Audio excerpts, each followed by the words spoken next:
मैं जिंदगी भर बेटियों को कोसती रही, लेकिन आज तुम दोनों को देख मुझे समझ आ गया कि बड़े अभागे होते हैं वो लोग जिनके घर बेटियां नहीं होती।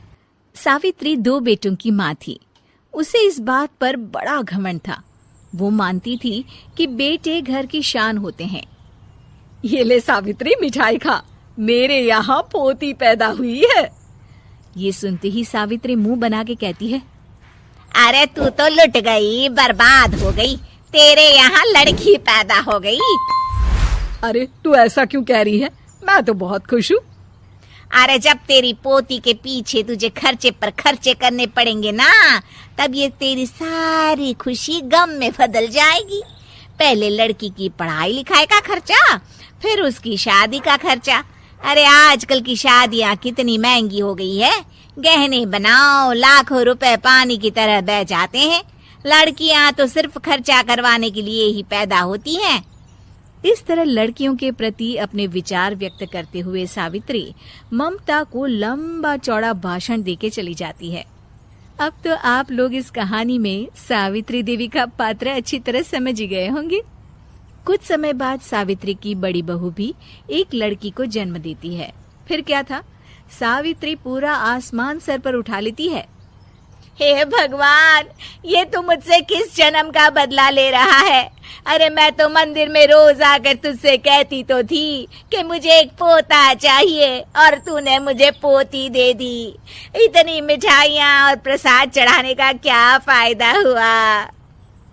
तभी सावित्री की बहू निशा कहती है, क्या माँ जी, आप भी इतनी सी बात पर नाराज हो गई हैं? देखिए तो आपकी पोती कितनी सुंदर है, बिल्कुल आप पर गई है। अरे चुप कर, तुझे 9 महीने इतने महंगे महंगे काजू बादाम फल फ्रूट खिलाने का फायदा क्या हुआ? मेरे तो सारे पैसे बर्बाद हो गए। ये सुन सावित्री का बड़ा बेटा अजय कहता है, माँ, तुम सिर्फ नाम के लिए 2020 में रहती हो। असल में तुम्हारा दिमाग सैकड़ों साल पुरानी सोच रखता है। आज के जमाने में लड़का और लड़की में कौन फर्क करता है? मैं तो बहुत खुश हूँ कि भगवान ने मुझे लक्ष्मी के रूप में बेटी दी है। लेकिन सावित्री पर अजय की बातों का कोई असर नहीं होता। नालायक, अपनी पत्नी की जबान बोल रहा है। मेरा बड़ा बेटा तो हाथ से गया। लेकिन सावित्री देवी हार मानने वाली नहीं थी।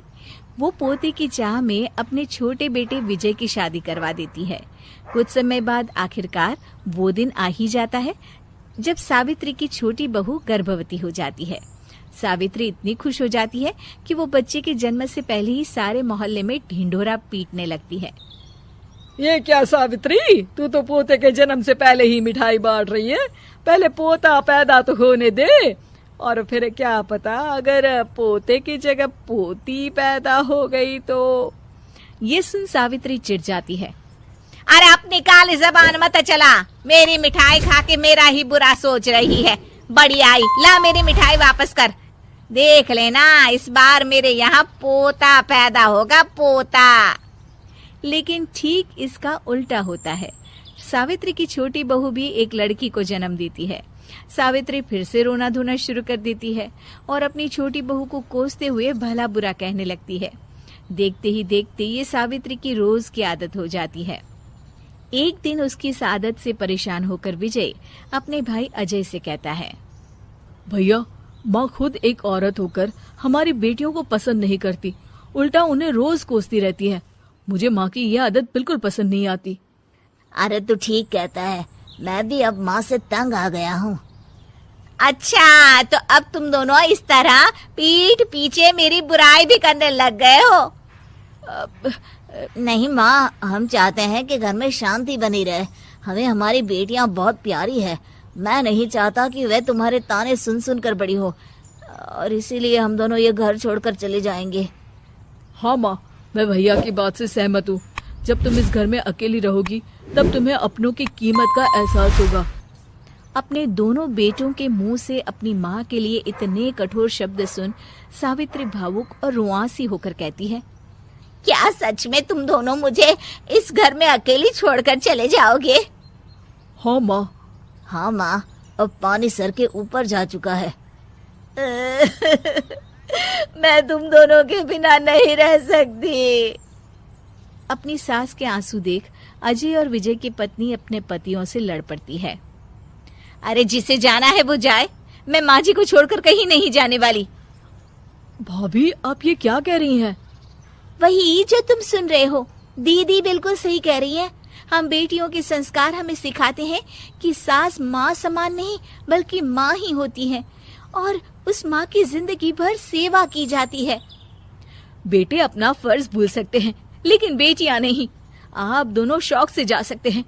माँ जी, हम दोनों के रहते आपको किसी बात की फिक्र करने की जरूरत नहीं।